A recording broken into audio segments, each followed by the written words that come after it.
In this video, we show that linear spaces are cons, and how vectors in a linear space can be written as linear combinations of a reduced set of vectors, but with non-negative coefficients. First of all, we remind the reader about the differences between linear spaces and cons. A linear subspace is the set of vectors obtained by linear combinations of the vectors in a subset of vectors.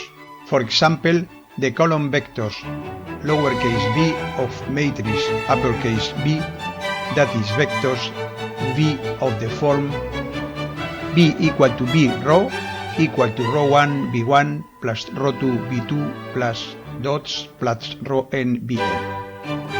This means that we write the vector b as linear combinations with row coefficients of the column vectors b1, b2, bn of the B matrix.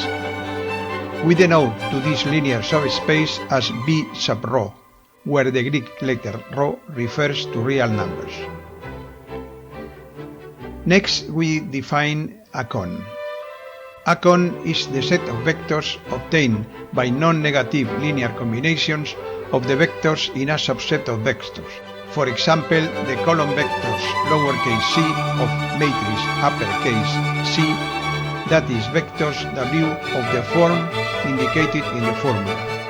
That is, W is P1 C1 plus P2 C2 plus Pn Cn, where C1, C2 and Cn are the columns of matrix C, and the pi's are the coefficients which are assumed to be non-negative real numbers. So, we use the Greek letter pi to refer to non-negative real numbers. And then we denote the con as C sub pi. One important thing is the following. Linear spaces are cons, but not every con is a linear space. So the first interesting thing is that any linear space is a con. You know that a vector in a linear space can be written as linear combinations of the basic vectors. But if a linear space is a con, it can be written as non-negative linear combinations of vectors. Of course, immediately you can think the following. If I have a basis for the linear space, I can duplicate the vectors, and I take the basic vectors but change sign, and then I can use non-negative coefficients to write any vector in the linear subspace. Because when it is positive, I use the basic, and when it is negative, I use the other vectors with sign change. However, there is an interesting question. Can all the vectors of a linear space be generated with less than twice the basic vectors? Fortunately, the answer to this question is positive and very surprising. It's surprising because this can be done with only one more vector. If the linear subspace has dimension n, with n plus 1 vectors, we can write any vector using only non-negative coefficients. And I am going to tell you how is this new vector to be added to the basis. This vector, that there are literally many solutions for that vector, but I am going to give you one. If you add all the basic vectors and change sign, that is, you generate the b, which is minus the sum of all basic vectors, this is the new vector that you need to add in order to allow you writing any vector in the subspace with non-negative coefficient. I think this is a very interesting and surprising result.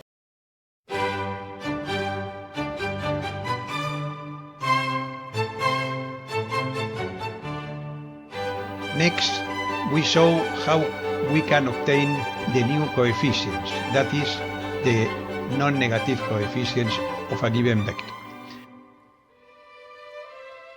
Consider a vector v of a linear subspace capital B sub rho, generated by the columns of this matrix in the following form. V is equal to B alpha. The V matrix contains as columns the basic vectors and the alpha is a column matrix with the coefficients. In this case, the coefficients alpha are assumed to be real numbers. Assume now that we want to write the vector v as a cone vector, that is, generated as a non-negative linear combination with coefficients in the column matrix beta of the column vectors in matrix B asterisk, where the B asterisk is the B matrix with an extra column lowercase b that is calculated as indicated. Next, we show how to obtain the new components. If we multiply by matrix B minus 1, note that we assume that the matrix B contains as columns the vectors in the basis of the linear space. Then it is a regular matrix and the inverse exists. So, pre-multiplying by b minus 1, we get the expression that is indicated in the formula. Because b minus 1 times b is the unit matrix, we get alpha. Then we get alpha equal to b minus 1 b alpha, because b minus 1 b is the unit matrix.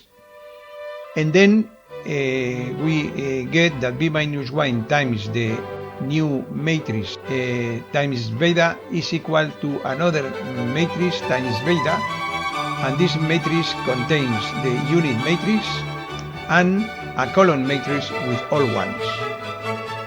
Note that because of the definition of B, this column matrix is in effect a column with all elements being minus 1. Then we have that the component alpha I is equal to beta I minus beta n plus 1. And this is equivalent to assuming that the new components beta I are equal to alpha I plus beta n plus 1. Since we want all beta coefficients to be non-negative, it must be beta I equal to alpha I plus beta n plus 1 larger or equal than 0.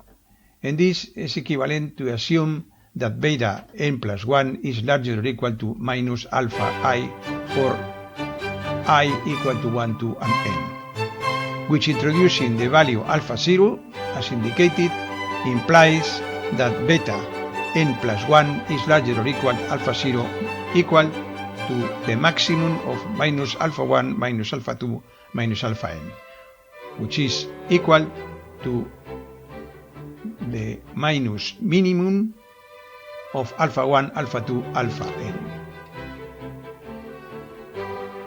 Given a vector with alpha components with respect to the initial basis, the components beta with respect to the indicated set of generators is the one indicated in the formula, where alpha 0 is the maximum of minus alpha 1 minus alpha 2 minus alpha n.